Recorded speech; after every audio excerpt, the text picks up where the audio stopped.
샬롬 반갑습니다. 금요일 오늘 함께 우리 묵상의 말씀은 마태복음 14장 22절에서 36절입니다.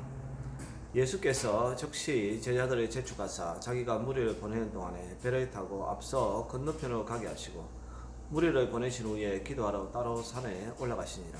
저무임에 거기 혼자 계시더니 해가 이미 육지에서 술이나 떠나서 바람이 거스름으로 물결로 말미암아 고난을 당하더라. 밤 사경에 예수께서 바다 위로 걸어서 제자들에게 오시니 제자들이 그가 바다 위로 걸어오심을 보고 놀라 유령이라 하며 무서워하여 소리 지르더라.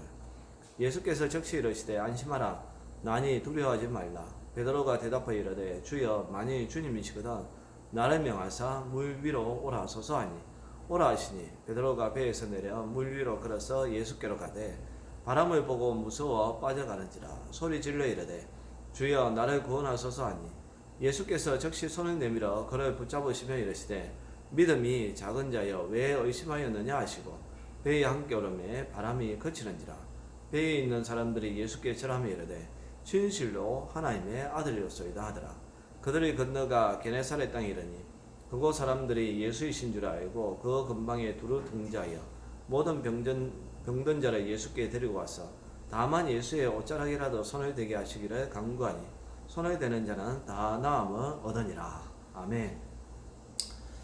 예수님께서 그 오병이어의 기적을 행하셨습니다. 그래서 엄청나게 많은 사람들이 그 기적을 이제 체험을 하였습니다.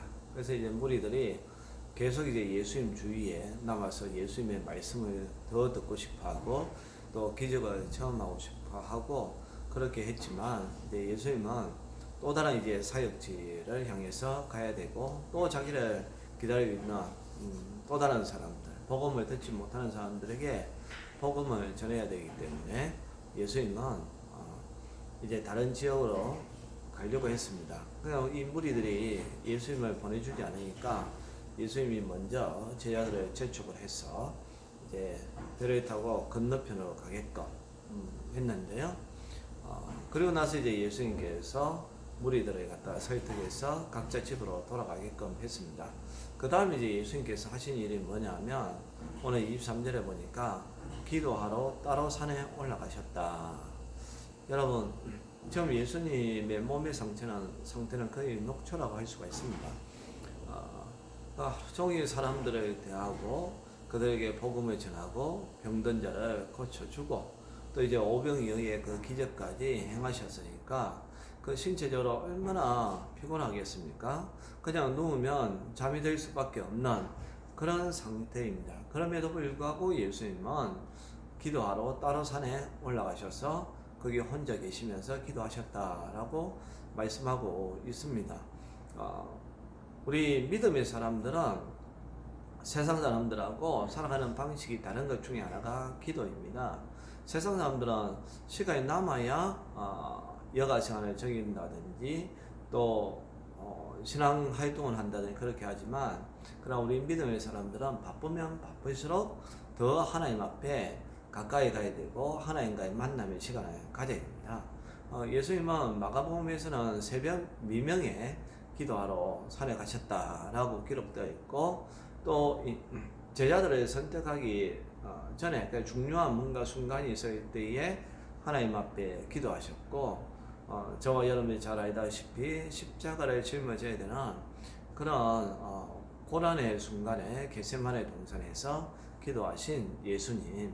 그러니까 우리가 그 예수님의 능력이 하나님의 아들이니까 그냥 나온다 생각하지만 그렇지 않습니다.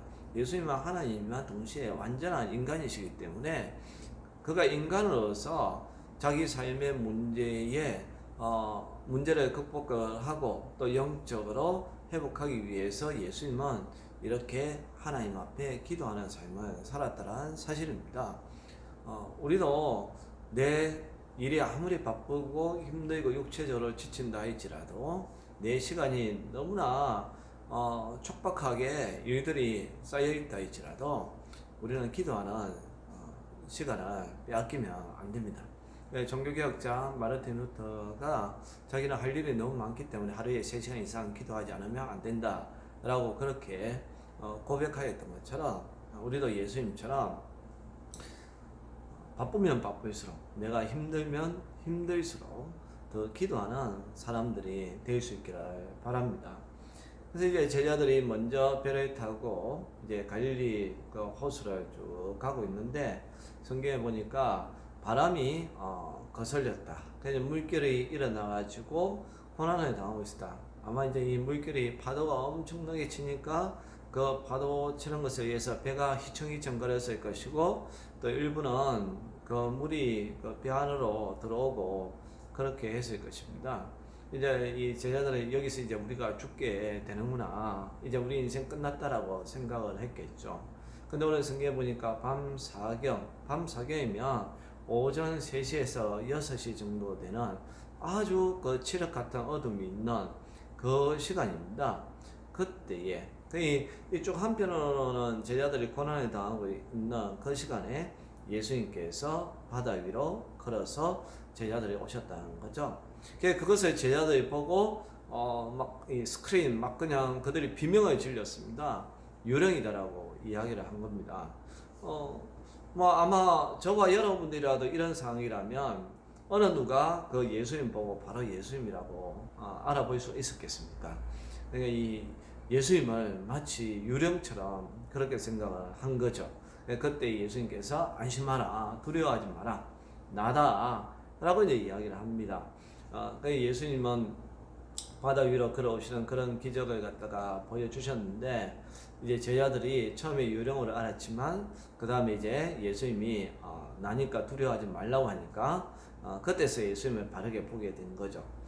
근데 그것을 보고 베드로가 이제 예수님에게 그 요청을 합니다. 주여, 만일 주님이시거든 나를 명하사 물 위로 오라소서. 여러분, 얼마나 이 베드로가 믿음의 고백을 하고 있습니까? 정말 주님이라면 나도 이 물 위로 걸어서 걸어갈 수 있게끔, 그래서 내가 예수님에게로 갈 수 있게끔 하실 것입니다 라는 그러한 믿음의 고백을 한 거죠. 정말 이거는 대단합니다. 여기까지는 정말 저와 여러분들이 베드로를 본받아야 되는 것입니다. 그래서 예수님께서 오라 라고 하니까 이제 베드로가 그 바다 위에 쿵덕 들어갔습니다. 정말로 딱 보니까 자기 발이 물에 빠지는 게 아니라 바다 위로 걸어가고 있는 것이죠. 얼마나 신났겠습니까? 근데 문제는 뭐냐면, 그렇게 걸어가고 있는 그때에 바람을 보고 무서워서 빠져갔다 라고 이야기합니다. 그리고 주여 나를 구원하소서라고 이제 자기가 죽게 되었다라고 이제는 이야기하는 것이죠. 여러분, 정말 이 짧은 순간이지만 우리 신앙의 그 삶의 모습을 가장 잘 대변해주는 모습이라고 볼 수가 있습니다. 우리도 베드로와 같이 믿음의 행동을 합니다. 그래, 맞아, 오늘 들었던 말씀들은 내가 믿음으로 살아야지, 그래서 더 이상 내가 세상과 타협하지 않아야지 라고 하지만, 정말 세상 속으로 딱 들어가서 얼마 살다 보면 바람과 같은 그런 문제가 나타나는 거죠. 도저히 내가 견딜 수 없는, 그리고 그 순간에는 하나님이 아니라 나에게 일어나는 그 문제에 내가 시선을 빼앗겨 버리는, 그래서 두려움이 엄습하여서 내가 하나님이 아닌 세상을 쫓아가고 또 세상에 빠지는 내 모습이 바로 베드로의 모습이라고 합니다. 그래도 또 기회는 있습니다. 그렇게 물에 빠졌을 때에 베드로가 소리 질러서 주여 나를 구원하소서 라고 그렇게 예수님에게 간청을 했습니다. 그래서 이제 예수님께서 그 베드로의 손을 다시 붙잡아 가지고 그를 물속에서 건져 올려 주신 거죠. 그러면서 이제 베드로에게 한마디 했습니다. 믿음이 작은 자여 왜 의심하였느냐. 이것은 어떤 바람의 문제가 아니라는 겁니다. 결국 믿음의 두려움이라는 겁니다. 우리도 이 세상 살면 엄청난 바람들을 맞이할 때가 있습니다. 바람이 우리를 넘어뜨리려고 하고 우리를 두렵게 할 때도 있습니다. 그때 사실 우리가 기억해야 될 것은 그 바람이 문제가 아니라는 겁니다. 내 믿음이 문제라는 거예요. 그때는 바람 때문에 내 믿음이 이만해졌다가 갑자기 작아질 수가 있는데 그걸 이겨내야 된다. 그러면 그럴수록 더 하나님 바라보자. 문제가 아무리 크다 할지라도 문제보다 크신 하나님, 그 문제를 해결해 주시는 하나님을 바라보자. 그러면 하나님께서 그 문제를 해결해 주신다는 사실입니다.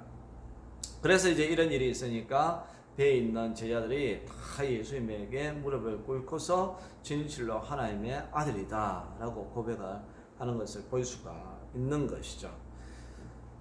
그래서 이제 예수님과 제자들이 게네사렛 땅에 이르렀을 때에 거기에도 또 엄청나게 많은 사람들이 모여왔는데 특별히 모든 병든 자라고 이야기합니다. 엄청나게 많은 환자들이 예수님에게 나와왔을 때에 예수님이 그들을 고쳐주었는데 특별히 이 사람들의 믿음이 뭐냐면 예수님의 옷자락이라도 만지면 나음을 입을 수가 있겠다. 그것을 허락해 주십시오라고 한 거예요. 여러분 여기에서 베드로의 믿음과 이 병든 자, 그 환자들의 믿음을 우리가 좀 비교를 해봐야 됩니다.